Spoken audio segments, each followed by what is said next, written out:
Assalamualaikum warahmatullahi wabarakatuh. Sahabat perawat semua, seperti janji saya pada video sebelumnya, kali ini saya akan membagikan video part 2 mengenai pengisian dupak perawat. Kali ini kita akan mengisi database, yaitu di sheet pertama pada file pengisian dupak perawat. Yang harus Anda isi pertama kali adalah nilai tahun. Sesuaikan saja tahunnya, misalnya kita akan membuat dupak tahun 2022. Ini saya juga sertakan komen untuk memandu Anda semua apa yang harus diisikan pada kolom-kolom tersebut. Kemudian setelah itu, tabel di bawah ini adalah input atasan pejabat penilai. Kalau Anda yang di puskesmas, pejabat penilainya itu adalah kepala dinas kesehatan. Ini di input manual ya. Kemudian di bawahnya lagi, tabel pejabat penilai atau atasan langsung. Berarti kepala puskesmas. Ini juga diisi dengan data kepala puskesmas yang dituliskan secara manual. Di bawahnya juga adalah data pegawai. Ini yang diinput adalah data kita. Nama, NIP, nomor seri karpet, tempat tanggal lahir, ini diketik manual. Sedangkan untuk jenis kelamin, Anda tinggal pilih di sebelah kanan ada panah. Kalau laki-laki pilih laki-laki, kalau perempuan pilih perempuan. Kemudian pendidikan tertinggi. Nah, di dupak ini satu file bisa untuk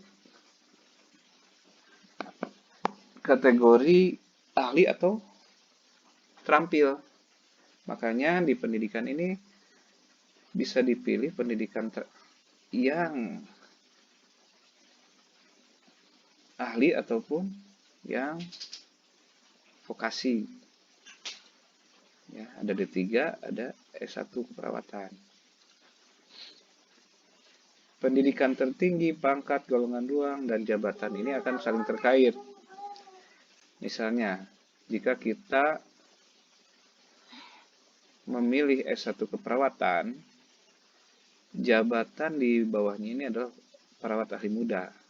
Tapi jika diubah menjadi D3 keperawatan, nah, jabatan di bawah berubah menjadi perawat penyelia. Kita kembalikan ke pendidikan sarjana ya. Kemudian pangkatnya ini dipilih juga. Kalau misalnya penata kan jabatan atau pekerjaannya nanti 3C. Kalau dirubah menjadi penata tingkat 1 akan menjadi golongan ruangnya akan menjadi 3D. Kita kembalikan saja ke 3C. Ya, 3C. Kemudian terhitung mulai tanggal. Ini diisikan sesuai SK terakhir. Kemudian masa kerja golongan, juga ini bisa dilihat di SK. Masa kerja golongan baru ini tidak usah diketik karena nanti akan otomatis. Unit kerja juga ini otomatis. Kalau Bapak Ibu sudah mengisi unit kerja di pejabat penilai atau atasan langsung, ini akan muncul dengan sendirinya. Alamat tempat kerja tuliskan saja nama kabupatennya. Kemudian awal periode kerja pada 2022 ini ketikan tanggal awal bulan dan akhir periode kerjanya tanggal akhir bulan terakhir.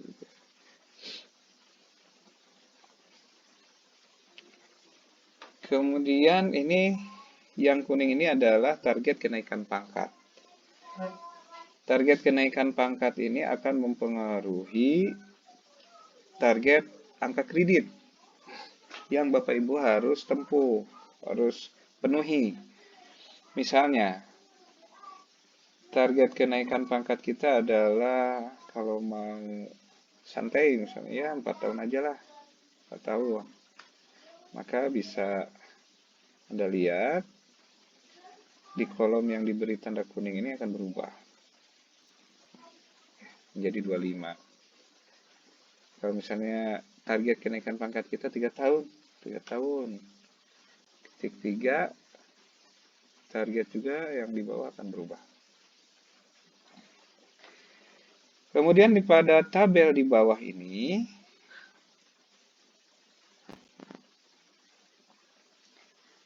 ini adalah inputan dari pak yang lama, yang terakhir.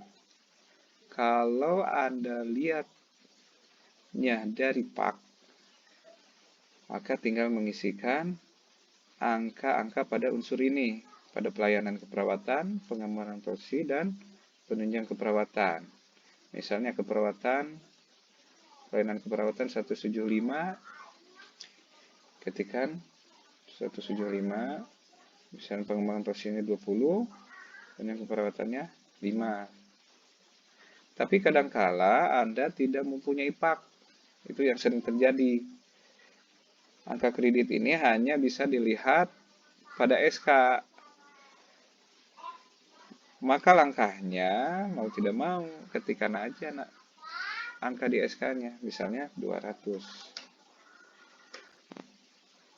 Jadi di unsur ini tidak ada nilainya. Langsung dihapus saja.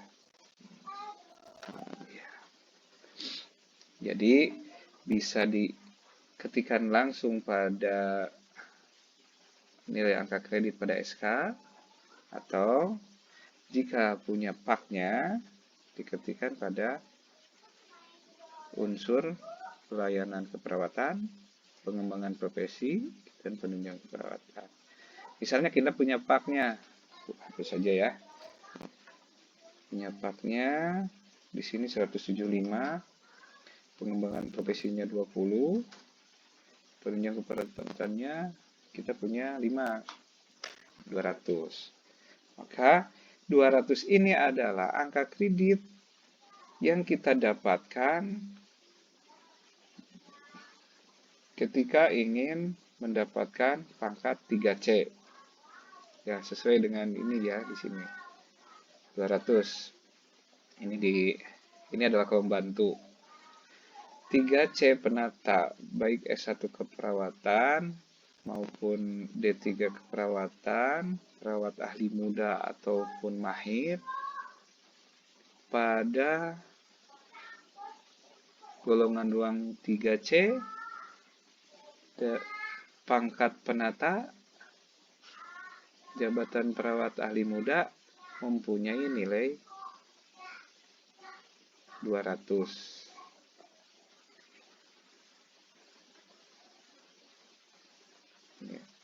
Kemudian dari 3C ke 3D itu Anda harus mendapatkan nilai 300. Jadi selisihnya adalah 100. Ini akan tercermin pada sasaran SKP yang ada di sini. Ini adalah angka otomatis ya, menggunakan rumus.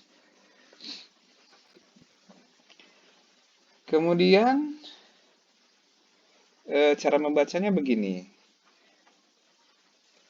Karena Anda golongan 3C akan naik ke 3D, angka kredit yang harus dipenuhi itu adalah 300. Sementara Anda sudah punya 200.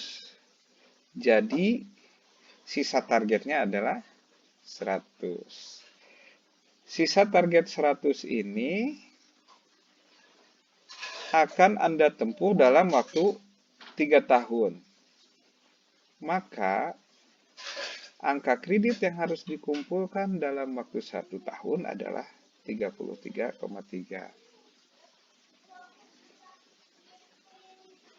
Nah, sampai di sini saja pengisian database. Lanjut, Anda harus mengisi SKP perawat. 33 ini akan dibawa-bawa ke SKP perawat nih. Ya, jadi kan targetnya 33,33. Maka sasaran atau targetnya adalah yang harus terisi di sini adalah minimal 33,3.